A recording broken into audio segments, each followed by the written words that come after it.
সেদিন সায়নদের বাড়িতে গিয়ে সারাদিন কী করলাম কী খেলাম সেটাই আজকে ভিডিও তোমাদের সাথে শেয়ার করবো। Hello guys, welcome to my channel Swati's lifestyle. সকালবেলায় ঘুম থেকে উঠে রেডি হয়ে আমি স্টেশনে চলে গেছিলাম, মানে পালপাড়া স্টেশনে। আমাদের বাড়ি থেকে পালপাড়া স্টেশনটা কাছে হয়। দেন ওখান থেকে ট্রেন ধরে গেলাম কাঁচরাপাড়াতে। সায়ন স্টেশনে এসেছিলো আমাকে নেওয়ার জন্য। দেন আমি গেলাম ওর সাথে ওদের বাড়িতে। আমি ভেবেছিলাম গিয়ে আমি ভিডিও করবো কাকিমা কীভাবে রান্না করছে, কিন্তু তার আগেই কাকিমার রান্না হয়ে গেছিলো। আর আজকে আমরা যাবো বলে কাকিমা অফিস থেকে ছুটি নিয়েছিল। কাকিমা চাকরি করে, তো সেখান থেকে ছুটি নিয়েছিল আমরা যাবো বলে। সায়নের অফিসও সেদিন ছুটি ছিল, তবে দিদি বাড়িতে ছিল না, দিদি ইনস্টিটিউটে গেছিলো। দিদি চলে এসেছিলো কিছুক্ষণ পরে। তো গিয়ে সবার প্রথমে একটুখানি আমি ফুটি খেলাম, কিন্তু তারপরে সায়ন বললো যে এবার একটু বরফ নিয়ে আসো, বরফ দিয়ে খাও, আরও বেশি টেস্টি লাগবে। দেন আবার বরফ এনে খেলাম, সত্যি আরও বেশি টেস্টি লাগছিলো। এখানে সকালের খাবার খাচ্ছিলাম নান আর ছোলার ডাল। আর আমার যেতে যেতে অনেক দেরি হয়ে গেছিলো, প্রায় 12টা বেজে গেছিলো। সেই জন্য আমি এখানে বেশি খাইনি, 3টে খেয়েছিলাম। আর নানগুলো বেশ বড় বড় ছিল, আর খেতে তো খুবই টেস্টিও ছিল। সায়নদের বাড়িতে ডাইনিং টেবিল আছে, তবুও আমি যখন যাই তখন আমি কাকিমাদের বলি যে আমরা নিচে বসে খাই, কারণ নিচে বসে বাবু হয়ে না খেলে না আমার ভালো লাগে না। আর এই গরমে নিচে বসে খাওয়ার একটা আলাদাই মজা। দেন এখানে আমি 2 টুকরো বরফ নিয়ে মুখের মধ্যে রাব করছিলাম। সায়নদের বাড়িতে যখনই যাই এটা আমি করি, এটা আমার খুব ভালো লাগে। আমাদের বাড়িতে ফ্রিজ নেই, যদি আমাদের বাড়িতে ফ্রিজ থাকতো তাহলে আমি রেগুলার এটা করতাম, কারণ এইটা না স্কিনের জন্য খুবই ভালো। দেন এখানে সায়নের পায়ের অবস্থা দেখো, একদম সাদা কালো হয়ে গেছে। আর আজকে কাকিমা রান্না করেছিল ঘাটকোল পাতা বাটা। ঘাটকোল পাতা বাটা আমার সব থেকে ফেভারিট। তার সাথে ছিল ভেজ ডাল। আর চিকেনটা কাকিমা 2টো কন্টেনারে রেখেছিল, একটা দুপুরের জন্য একটা রাতের জন্য। আর এটা হচ্ছিল পটলের একটা রেসিপি, আর এটা হচ্ছে মানে দুপুরের চিকেন, আর ওটা ছিল রাতের চিকেন। যাই হোক, দুটো আলাদা আলাদা করে রেখেছিল। আর করেছিল এখানে ভেন্ডি ভাজা, আর ওখানে ভাত, আর এখানে প্রেশার কুকারে কিছু একটা বসিয়েছিল। আর এদিকে ফ্রিজের মধ্যে ছিল এই ছোলার ডাল, আর তার সঙ্গে চাটনি, আর ছিল চিপস, মানে মোটামুটি খুব। আর এটা হচ্ছে রাত্রের জন্য তরকারিটা ছিল। সব কাকিমা একাই নিজেই করেছিল, আর করে সমস্ত কিছু আলাদা আলাদা করে দুপুরের জন্য রাত্রের জন্য রেখেছিল। আর ওইটা হচ্ছে কাকিমা, মানে সায়নের মা, মানে আমার হবু শাশুড়ি। যাই হোক, আর এখানে দেখো কি হয়েছে, আমি সায়নদের টেবিলটার ওপরে এই যে আমার এই ব্যাগটাকে রেখেছিলাম, আর এই আমার ব্যাগের ওপরটাতে না মানে এই যেরকম একটা ইঁদুরের মতন আছে। আর সায়নদের বাড়ির যে বেড়ালটা আছে না, ও কি এটাকে ইঁদুর ভেবেছে না কি করেছে, ওটার সাথে যুদ্ধ করে ওইটার পুরো মুখের নাকটাই উড়িয়ে ফেলেছে। দেন না আমি দেখছি আর ওকে খুঁজে পাচ্ছি না, মানে বেড়ালটাকে খুঁজে পাচ্ছি না।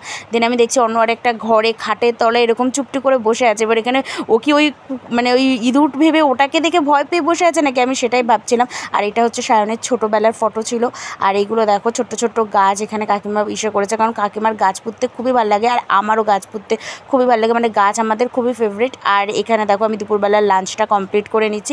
আর রান্না না কাকিমা খুব টেস্টি করে, কাকিমার হাতের রান্না সত্যি খুব ভালো। দেন তারপর একটু তরমুজ খেলাম, তরমুজ খেয়ে বিকেলে গেলাম ছাদে ইনস্টাগ্রামে রিলস করার জন্য। সপ্তাহে একমাত্র বুধবার সায়নের ছুটি থাকে, মাঝে মাঝে অন্যান্য দিন ও যদি কোনো প্রয়োজন থাকে তখন ও লিভ নেয়, বাকি ব্যাস এই ওর ছুটির দিনগুলোতেই আমরা রিলস করি। আর সেই রিলসগুলোই আমি সারা সপ্তাহ ধরে আপলোড করতে থাকি, একদিনই করি। দেন ছাদ থেকে নেমে এসে দেখছি এই বেড়ালটা এরমভাবে শুয়ে রয়েছে, মানে শুয়ে আধ ঘন্টা আমার দিকে ওরমভাবে তাকিয়ে আছে। দেন ততকালের দিকেই দিদি চলে এসেছিলো ইনস্টিটিউট থেকে, আর এখানে দিদি আমার জন্য আম কাটছিল। দিদি ক্যামেরায় আসা অত একটা পছন্দ করে না, তো সেই জন্য আমি দিদিকে ক্যামেরাতে নিয়ে নিই। আর দিদি আসার পর আমরা অনেকক্ষণ বিকেলে গল্পও করেছি, আমি দিদি কাকিমা সবাই মিলে। আর এদিকে দেখো এই বেড়ালটা এখানে কীভাবে আরাম করছে। আর এখানে আমাকে সন্ধ্যাবেলায় খাবার দিয়েছিল দই মিষ্টি আম। আমাকে রাত্রে খাওয়ার জন্য বহুবার বলেছে, কিন্তু রাত্রিবেলা আমি খাইনি, কারণ দুপুরবেলা খাওয়ার পরে আমার পেট প্রচণ্ড ভরে গেছিলো। আর এদিকে দেখো সায়ন বাথরুমে গেছে বলে বেড়ালটা এখানে এরমভাবে বসে আছে। ও সব সময় এরকম করে, যতক্ষণ না সায়ন না বেরোয় ওখানেই বসে থাকে। দেন আমি রাত্রে বাড়ি আসার জন্য বেরালাম। আর সায়না যতই যা হোক না কেন ও আমাকে আমাদের বাড়িতে পৌঁছে দিয়ে দেন আবার কাঁচরাপাড়ায় রিটার্ন যায়। আর এদিকে কাঁচরাপাড়া স্টেশনের দিকে না এই দোকানটা আছে, যেখানে একদম আমের শরবত পাওয়া যায়, একদম অ্যাকচুয়াল যে আম সেই আমের শরবত পাওয়া যায়, মানে আমের যে শ্বাসটা সেটা একটু বরফ আর চিনি দিয়ে মানে করে, এত টেস্টি খেতে হয়। মানে কাঁচরাপাড়ার লস্যি তো ফেমাসই, কাঁচরাপাড়ার লস্যি তো খুবই ভালো, এটাও খুব ভালো। কেউ যদি কাঁচরাপাড়া যায় খেয়ে দেখবে, এত ভালো। দেন একটুখানি গিয়ে দেখছি এখানে ক্লিপ গার্ডার সব পাওয়া যাচ্ছে, তো এখান থেকে আমি সায়ন আমাকে 3টে ক্লিপ কিনে দিল। আর তারপর আমরা ট্রেনে উঠলাম। আর অ্যাজ ইউজুয়াল আমি সবসময় লেডিস কম্পার্টমেন্টে উঠি, আর সায়ন জেন্টসে ওঠে।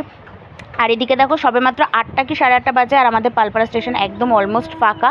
দেন সায়ন আমাকে দিতে আসলো টোটো করে ও আমাদের মোড়ের মাথায় এসে দাঁড়াবে। দেন আমি বাড়ি যাবো। আমার মাওকে অনেকবার বলেছিল আমাদের বাড়ি আসতে, কিন্তু ও আর আসেনি, যেহেতু অনেক দেরি হয়ে যাবে ওকে বাড়ি যেতে। আর যতক্ষণ আমি বাড়িতে না ঢুকবো ও এরকমই মোড়ের মাথায় দাঁড়িয়ে থাকে, এটাই হচ্ছে ওর একদম নিয়ম।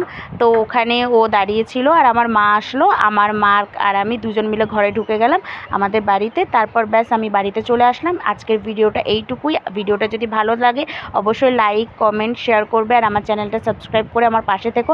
আর এদিকে বাড়িতে এসে দেখি আমাদের পাশের বাড়ির বেড়ালটা আমাদের ওই জায়গাতে উঠে গেছে, মানে আমাদের বাড়ির যে ওপরের যে অংশটা ওইখানে উঠে গেছিলো। তো যাই হোক, আজকের ভিডিও